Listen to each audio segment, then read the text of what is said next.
Так, туғандар, амансыздарбы? Урматтуу биздин так маалымат каналыбыздын катталуучулары, баарыңыздарга ноокаттан салам айтамын. Бүгүнкү 5-август күнүндөгү ноокаттагы курс бааларын сиздерге адаттагыдай көрсөтөйүн. Сааттын жебеси 15:13, 3-төн 13 мүнөт өттү. Ушул сааттагы, ушул мүнөттөгү курс баалары ноокатта караңыздар. Мына жерде Капитал банкта сатып алуусу рубль 1.089, доллар 87.20, евро болсо 100 сом 30 тыйын. Доскерада банк болсо рубль 1.089 тыйын, бул жакта да доллар 87.20, евро болсо 100 сом 20 тыйын экен.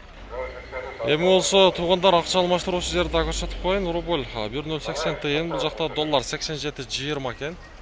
Мынакей кийинки акча алмаштыруучу жер дагы рубль 1.080 тыйын, доллар 87. Урматтуу туугандар, каналыбызга катталып койсоңуздар буюрса сиздерге мына ушундай күнүмдүк валюта курс бааларын тааныштырып турамын. Андыктан сөзсүз түрдө коңгурочоonu басып, уведомленияны да басып коюңуздар. Азия банкта дагы рубльдун абалы 1.085 тыйын, доллар 87.20, евро болсо 100 сом 40 тыйын экен. Каналыбызга катталып сөзсүз түрдө класс деген нерсени басып коюңуздар.